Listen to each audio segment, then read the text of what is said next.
پیارے مدنی منوں، آج ہم آپ کو ایک دلچسپ کہانی سناتے ہیں جس کا نام ہے عقل مند پرندہ۔ ایک دفعہ کا ذکر ہے کہ کسی گاؤں میں ایک شکاری رہتا تھا اور وہ روز شکار کر کے اپنے اور اپنے بچوں کا پیٹ پالتا۔ ایک مرتبہ ایسا ہوا کہ شکاری جب شکار کرنے جنگل کی طرف گیا تو اسے آسمان میں ایک بہت ہی خوبصورت اور نایاب چڑیا اڑتی نظر آئی۔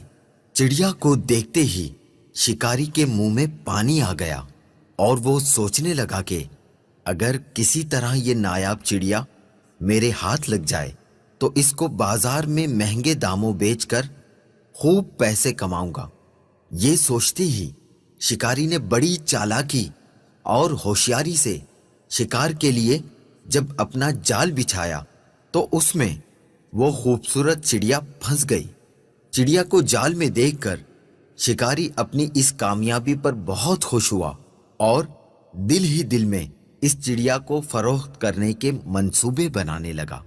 چڑیا جال سے باہر نکلنے کے لیے خوب پھڑپھڑانے لگی، لیکن جب چڑیا کی ساری کوششیں ناکام ہو گئیں اور اسے جال سے آزاد ہونے کی کوئی صورت نظر نہ آئی تو اس نے مایوس ہونے کے بجائے بڑے اطمینان سے شکاری کی طرف دیکھا اور کہنے لگی، اے عقل مند اور بھلے انسان، ذرا میری بات تو سنو۔ مجھ چھوٹی اور ننھی سی چڑیا کو پکڑ کر آپ کو کوئی فائدہ نہیں ہونے والا، کیونکہ اگر تم مجھے ذبح بھی کرتے ہو تو میرے تھوڑے سے گوشت اور گنتی کے چند نرم و نازک ہڈیوں سے تمہارا کیا بنے گا؟ اور اگر تم مجھے بازار میں فروخت بھی کرتے ہو تو تمہیں کتنا میں ملے گا؟ لیکن اگر تم میری بات مانو اور مجھے اس قید سے آزاد کر دو، میں تمہیں اس کے بدلے 3 ایسی قیمتی اور انمول نصیحتیں کروں گی جو ہمیشہ تمہارے کام آئیں گی۔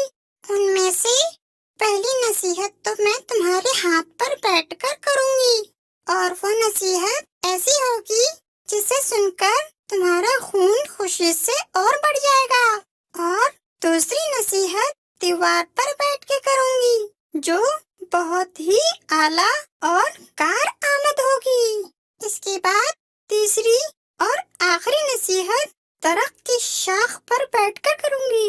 اس لیے اب تمہاری عقل مندی کا یہی تقاضا ہے کہ تم مجھے آزاد کر دو اور میری ان تینوں نصیحتوں پر عمل کر کے دنیا میں بڑا نام کماؤ۔ شکاری نے چڑیا کی یہ پیشکش سن کر تھوڑی دیر سوچنے اور غور کرنے کے بعد اس کی بات مانتے ہوئے جال کی رسی کھول دی۔ رسی کھلتے ہی چڑیا اڑ کر شکاری کے ہاتھ پر آ بیٹھی۔ پہلی نصیحت کرتے ہوئے کہنے لگی، کسی بھی ناممکن بات پر کبھی یقین نہ کرنا، چاہے کوئی بھی کہے۔ یہ کہہ کر چڑیا اپنے وعدے کے مطابق پھر سے اڑی اور دیوار پر جا بیٹھی۔ وہیں سے دوسری نصیحت کرنے لگی، گزری ہوئی کسی بھی بات کا غم کبھی نہ کرنا۔ میرے اس چھوٹے سے وجود میں 10 درہم کا ایک ایسا قیمتی موتی ہے جس کی مثال پوری دنیا میں کہیں نہیں، اور اس مہنگے موتی کو پا کر تم اور تمہارے گھر والے خوب عیش و عشرت سے زندگی گزار سکتے تھے، مگر تمہاری قسمت پر افسوس، تم نے مجھے آزاد کر کے یہ بے مثال موتی اپنے ہاتھوں سے کھو دیا۔ اتنا سننا ہی تھا کہ شکاری زور زور سے اس طرح رونے اور چلانے لگا جیسے اس کا کوئی اپنا قریبی رشتہ دار مر گیا ہو۔ روتے روتے بار بار ٹھنڈی آہیں بھرتا اور کہتا، ہائے ہائے، میں تو لٹ گیا، برباد ہو گیا۔ ارے مجھ بے وقوف نے یہ کیا کر دیا، ہاتھ آئے خزانے کو کھو دیا، ایسی نادر چڑیا کو کیوں آزاد کر دیا۔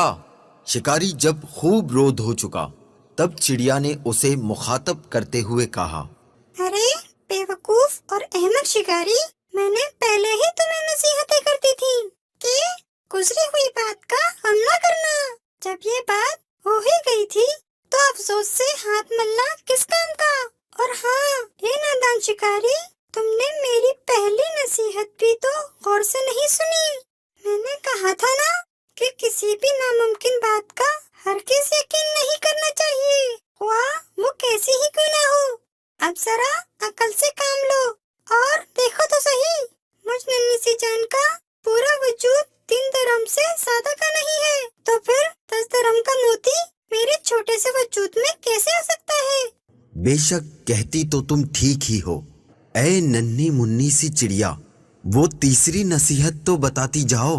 ارے بھائی، تم نے میری پہلی 2 نصیحتوں پر کون سا عمل کر لیا جو مجھ سے تیسری نصیحت بھی سننا چاہتے ہو؟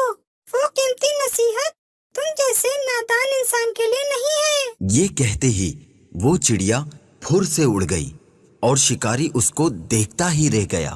پیارے مدنی منو، دیکھا آپ نے وہ ننھی سی چڑیا کیسے اپنی دانائی یعنی عقل مندی سے اس شکاری سے اپنی جان بچانے میں کامیاب ہو گئی۔ اس کہانی سے ہمیں یہ سبق ملا کہ عقل مندی اللہ عز و جل کا بہت بڑا انعام ہے، اسے وقت پر استعمال کرنا فائدہ مند رہتا ہے، اور کسی احمق اور بے وقوف کو نصیحت کرنا ایسا ہے جیسے بنجر یعنی بیکار زمین میں بیج ڈالنا۔ حکمت و دانائی۔ حضرت سیدنا ابو ہریرہ رضی اللہ تعالی عنہ سے روایت ہے کہ شہنشاہ مدینہ قرار قلب و سینہ صاحب معطر پسینہ فیض گنجینہ صلی اللہ تعالی علیہ وآلہ وسلم نے ارشاد فرمایا کہ حکمت مومن کا گمشدہ خزانہ ہے، لہٰذا مومن اسے جہاں پائے وہیں اس کا زیادہ حقدار ہے۔